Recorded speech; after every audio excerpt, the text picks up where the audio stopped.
Assalamualaikum warahmatullahi wabarakatuh. Waalaikumsalam warahmatullahi wabarakatuh. Alhamdulillahirabbil alamin. Alhamdulillah al-mun'im bi jala'ilin ni'am wa bi daqaiqiha. Wassalatu wassalamu ala sayyidil mursalin sayyidina wa maulana Muhammadin wa ala alihi al-muqtarinina bil kitab wa la yatafarraqa hatta yarida alaihi al-hawd yaumil qiyamah wa ala jami sahabatihi wa man tabi'ahum bi ihsan ila yaumil amma ba'd. Tibtum wa taba mamsakum wa tabawwa'tum minal jannati maq'adaha. Nasihat kita diberikan kesehatan oleh Allah. Langkahnya diberkahi oleh Allah Subhanahu wa taala. Allah Subhanahu wa taala selalu jadikan kita orang-orang yang dikehendaki kebaikan oleh Allah Subhanahu wa taala. Man yuridillahu bi khairan yufaqihu fid din. Siapa orang diingini kebaikan oleh Allah Subhanahu wa taala akan digiring untuk paham agamanya. Alhamdulillah, materi fikih yang diajarkan oleh guru kita Ustaz Sobar dalam kitab Safinatun Najah la khatam, di akhir daripada bab zakat. Sebenarnya bab siam yang terakhir karena didahulukan waktu itu karena bulan suci Ramadan. Jadi kitab siamnya udah dibaca yang saatnya terakhir, maka dengan berakhirnya bab zakat khatamlah kitab Safinah. Kitab Safinah ini adalah hal yang sudah cukup untuk perbekalan ibadah, ya, perbekalan ibadah dalam khusus masalah sholat, ya, apa terlebih lagi hal yang berkaitan tentang taharah. Semuanya itu dah cukup apa ada yang ada di dalam kitab Safinah. Yang jadi permasalahan adalah kita ini tanggap enggak, ya, kita ini sudah maksimal belum memahami daripada apa yang telah diuraikan. Sama dengan bab zakat di akhir kemarin. Karena zakat ini kan apa artinya? Harta-harta yang diwajibkan zakat. Hanya orang-orang yang memiliki harta yang wajib zakat. Tapi kalau taharah, puasa, semuanya wajib. Maaf di antara saudara kita aja di sini ada yang wudunya ketika wudu, ya, tumitnya kagak basah. Nah, orang kalau wudu saya ada di situ, air kenceng, ya enggak, tumitnya masih kering. Nah, bukan lagi keringnya setitik dua titik, ya segepok ibaratnya. Bagaimana coba? Seandainya di luar dia sholat kayak begitu. Jadi harus betul-betul kita tanggap. Jadi yang enaknya ini kita apa dibaca lagi dari awal, ya, apalah baca kitab yang sederajat dengan kitab Safinah. Ya, nanti terserah pemateri Ustaz Sobat ataupun ada yang lain nanti memberikan masukan, ya, biar diulang lagi dalam masalah taharah. At-tuhur miftahus shalah, bahwasanya bersuci itu kuncinya salat. Dari bersuci salah, sholat pun pasti gak bakalan diterima. Tolak ukurnya adalah di sholat. Karena banyak sekali orang bersuci itu salah. Bahkan dia udah tua, ketika udah tua ditegur sama yang muda pun dia nggak Mau. Ya. Maka ketika terjadi sama Sayyidina Hasan dan Husain, lucunya Rasulullah SAW, dan ini pernah diuraikan oleh guru kita Ustaz Sobar. Ada seorang Badui Arab, dia berwudu, wudunya salah dan dilihat oleh Sayyidina Hasan. Dan dia sangat ingin sekali bagaimana ini cara negornya, karena dia adalah kuncinya sholat. Akhirnya kebetulan ada adiknya itu Husain. Ketika orang itu berbalik dari wudu, Sayyidina Hasan dan Husain ini bertengkar. Pura-pura tengkarnya itu bertengkar, pura-pura ribut. Ya. Apa yang diributkan? Yang diributkan pura-pura saling menyalahkan. Wudu kamu yang salah, Hasan. Wudu kamu, Husain yang salah. Kamu ini gimana sih dibilangin ngeyel? Nah, orang tua itu lagi jalan bilangin lah, wahai Ahlul Arab, artinya kakek, maka sudika menjadi penilai daripada taharah kami berdua, siapa yang salah. Karena dia adikku menyalahkan aku yang wudunya yang salah, tapi sebenarnya dia yang salah. Maka di Arab ini, ya udah, aku lihat wudu kamu. Yang pertama wudulah Sayyidina Hasan, kakaknya wudu dengan rapi, wudu dengan sempurna, wudu dengan baik, ya. Sebagaimana yang diajarkan oleh Nabi kita Muhammad sallallahu alaihi wasallam. Mulailah Sayyidina Husain, wudunya sama, nggak beda. Baru udah paham dia ini, kakek tadi ini. Oh, wudunya sama, nggak beda nih. Ya, bisa bagus. Dia tahu bagus dari mana ya? Karena sama tadi sama yang pertama. Gitu. Berarti yang salah mau wudu saya kali ya, gitu kan? Nah, saya wudu gimana kek? Wudu kami berdua nih, siapa yang salah? Wudu kamu Hasan, wudu kamu benar. Nah, bagus. Nah, ini Sayyidina Husain, wudunya benar juga. Yang salah mah wudu saya ternyata. Nah, berarti kan hikmah masuk, ya nggak? Memperbaiki apa yang seharusnya diperbaiki masuk. Coba kalau Sayyidina Hasan langsung menegur kakek tadi, kakek wudu kamu salah, di kamu anak kecil atau apa sih, paling begitu ya. Tapi gara-gara dia bersiasat, kakek itu jadi menerima bahwa wudunya dia tidak tertib, tidak sah, begitu. Nah, itu ketanggapan perlu dalam masalah kita memahami masalah pelajaran fikih apapun, bahkan bab zakah. Zakat yang kita dengarkan walaupun jarang-jarang, karena yang wajib zakat juga orang yang punya duit, ya nggak? Yang nggak punya duit nggak wajib zakat. Paling ada setahun sekali zakat fitrah. Selebihnya adalah tahu sedekah sunnah, ada kelebihan ya. Nah, sedekah begitu. Kalau ada yang ngetok pintu di rumah, ada ya. Rasanya banget kayaknya. Pengalaman dia tuh kayaknya begini ya. Pengalaman Gitu ya. Jadi usahakan kalau yang pertama kali datang jangan ditolak. Ruba ash'ath akbar. Lau aksama Allah la barra. Berapa banyak riwayatnya orang jompang-camping, madfuun bil abwab, kalau dia assalamualaikum malah ditolak sama orang. Ya, saking kumpul jeleknya, ya, nggak rapi, begitu. Tapi kalau dia berdoa sama Allah bisa tembus tujuh langit.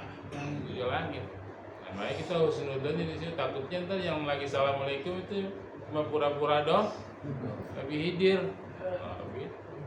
Tapi kalau yang ginjang-ginjang ya nggak pakai lipstik, Lewat aja dah. rambut, kan sonap lu gitu, nggak apa-apa itu mah. Enggak nih, lewat aja dulu. Itu mah nggak usah dikasih juga nggak apa-apa, karena kita nolong kemungkaran, ya yang kaleng-kaleng gitu ya nggak. nanti kaleng. Tapi kalau orang bener mah kakek, ya. Ya kalau ada kasih, kalau enggak yang Jafar tolak dengan baik, gitu. Jadi di masalah sedekah ini Rasulullah SAW menceritakan 3 orang yang diberikan cobaan oleh Allah Subhanahu, namanya Aqra. Apalagi Aqra itu artinya orang yang tumbuh rambut, ya. Ada lagi dia a'ma, buta. Ada lagi dia itu sakit kulit, kusta. Ya begitulah, sejenis itulah. Ya. Dan Allah Subhanahu wa taala utus malaikat, ya,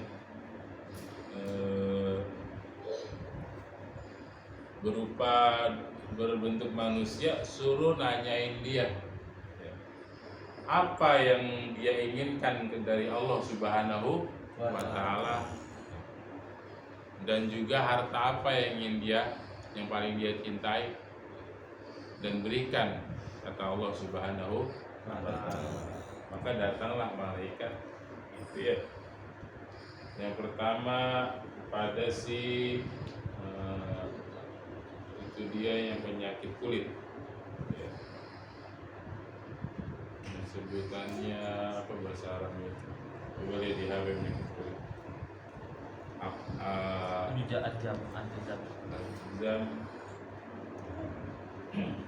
Alhasil malaikat itu datang, assalamualaikum, tanyakan apa yang kamu inginkan, mata manaita Allah, apa yang kamu inginkan kepada Allah Subhanahu wa taala, gitu, ya.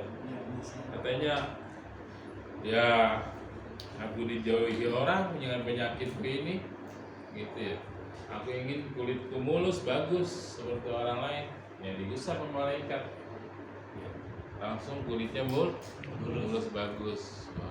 Apa yang kamu sukai daripada harta? Saya suka al-ibil, yaitu onta. Ya, berikanlah onta 10, ya enggak? 10 hamilat semuanya pada mengandung, ya enggak? Tuh, barakallahu fiik, berikan. Datang lagi ke yang Aqra, artinya yang tumpalanya gak tumbuh rambut dari lahir, ya. Botak, bukan botak kebanyakan mikir, ini emang dari bayi dia gak tumbuh rambut. Tanya mereka, apa yang kamu inginkan dari Allah Subhanahu wa taala? Waduh, aku pengen palaku ini tumbuh rambut, bagus kayak orang, ya. Gitu. Maka diusap kepalanya, langsung tumbuh rambut. Malaikat. Wa ma tuhibbu minal amwal, apa yang kamu inginkan dari harta? Saya suka bakar, dikasih. Ya saya suka sapi, dikasih sapi sama malaikat. Sama serupa begitu. Tinggal yang terakhir itu apa? Yang buta a'ma. A'ma apalagi, ya, nggak bisa melihat. Datangin malaikat, apa yang kamu inginkan? Wa mata manaita Allah, apa yang kamu inginkan dari Allah? Saya pengen bisa melihat, berikan saya penglihatan. Maka diusap matanya itu menjadi melek, melihat. Harta apa yang kamu suka? Saya suka kambing, berikan 10 ekor kambing, semuanya hamilat, mengandung. Jadi tiga-tiganya semuanya itu hartanya berkembang, lembah, dia beli tanah, dia beli budak, dia beli apa, semuanya satu lembah, semuanya penuh dengan binatang ternak mereka.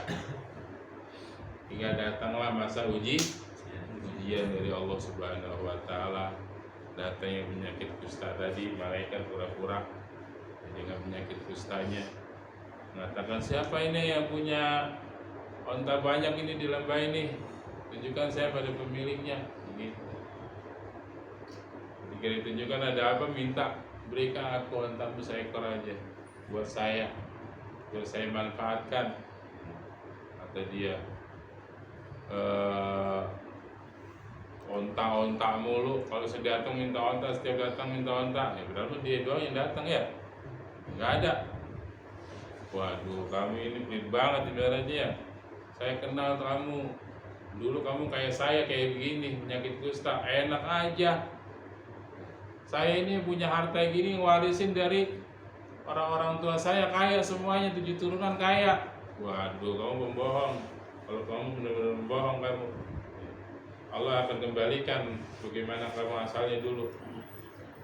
Ya, bumi bergetar, itu hartanya langsung amblas. Ya, ditelan bumi, dia kembali lagi penyakitnya yang dulu. Kenapa? Karena dia berbohong.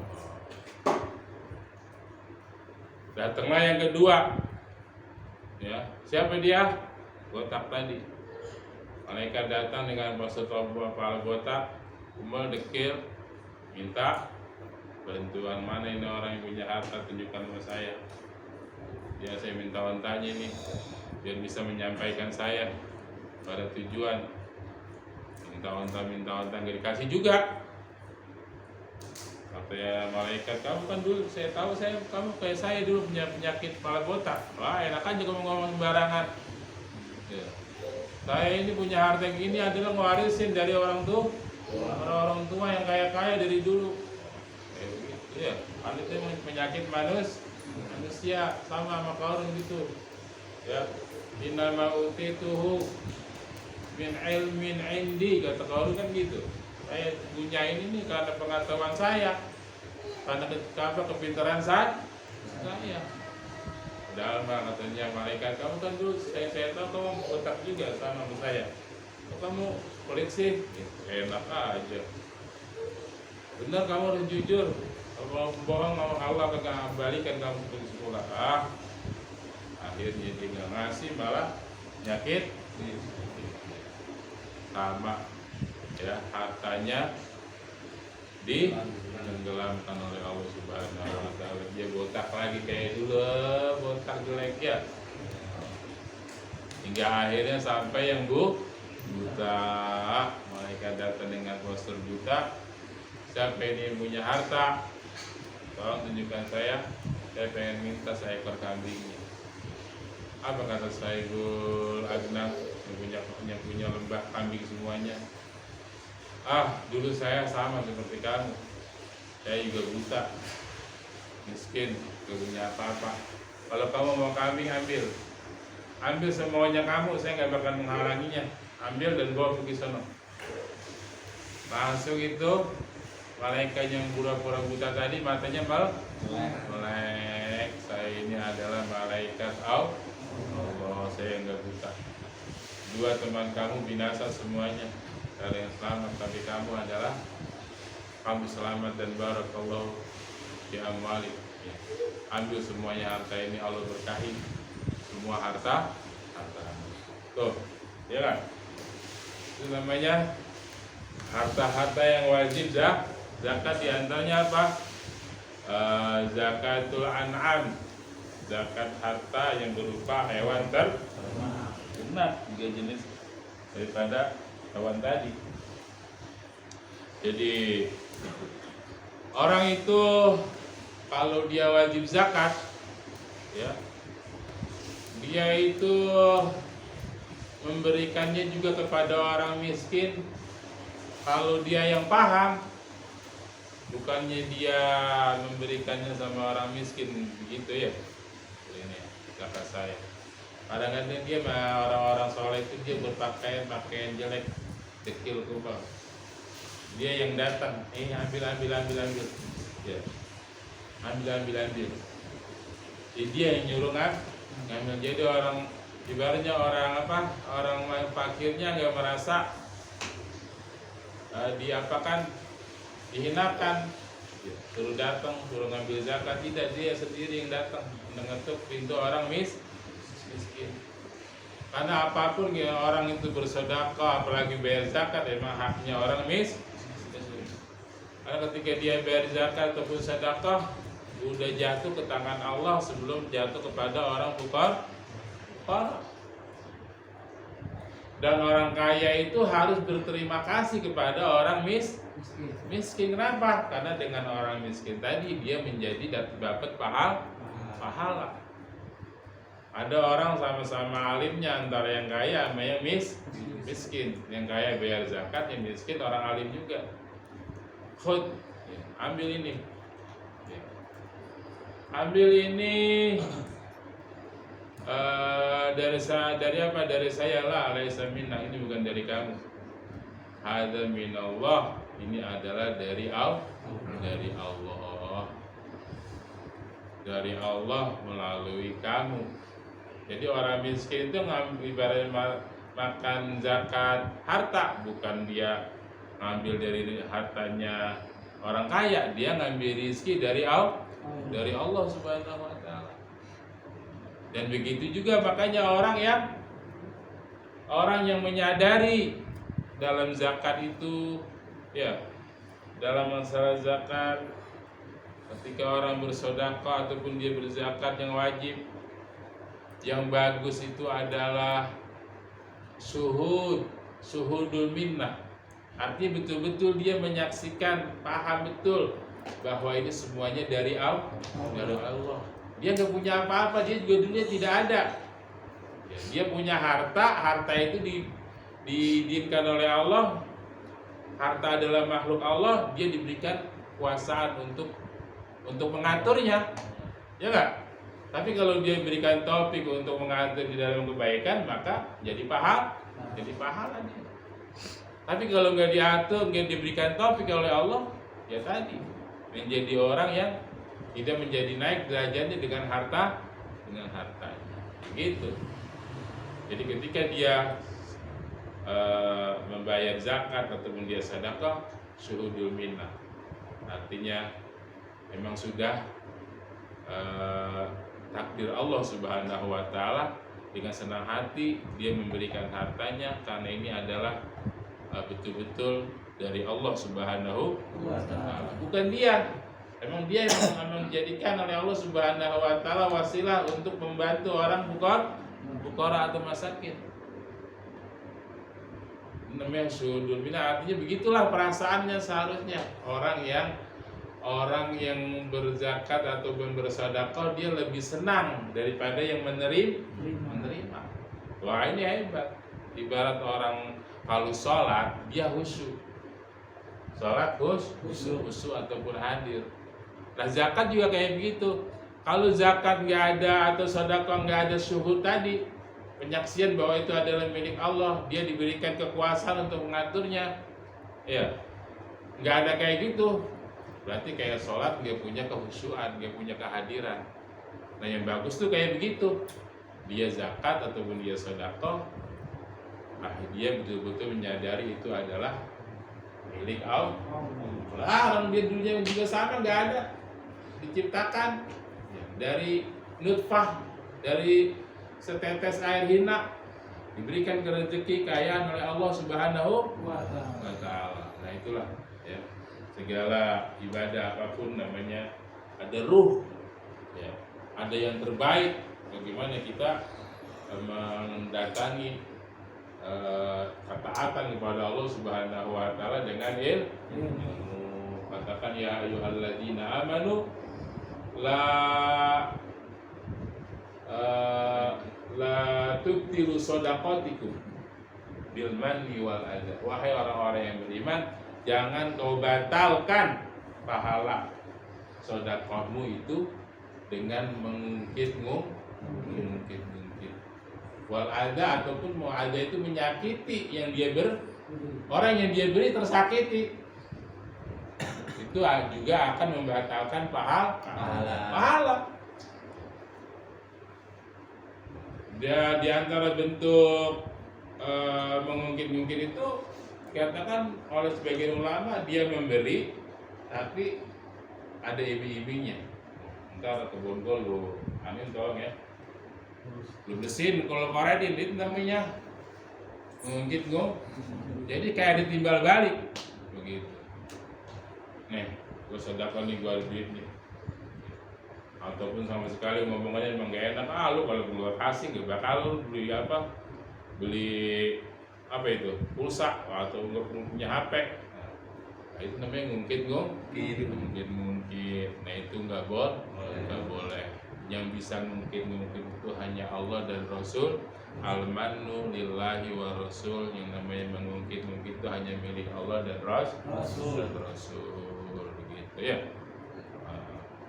Jangan la tubtilu shadaqatikum bil manni wal adha. Mudah-mudahan Allah Subhanahu wa taala berikan kepada kita selalu ilmu yang bisa menerangi hati kita, membimbing langkah hidup kita, menjadikan kita dekat pada Allah Subhanahu wa taala, menjadikan kita semuanya tabasur dalam mendatangi ibadah, taatan pada Allah Subhanahu wa taala dengan bingkai ilmu. Allahumma nawwir qulubana wa qawalibana yustahirna wa yusafina wa yuzakina ma'al qulubi safiyah wa ila hadratin Nabi Muhammad sallallahu alaihi wasallam. Al-Fatiha. A'udzu billahi minasyaitonir rajim. Bismillahirrahmanirrahim. Iyyaka na'budu wa iyyaka nasta'in. Shiratal ladzina an'amta 'alaihim Waladhdallin.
sahabat Rasulullah ajma'in.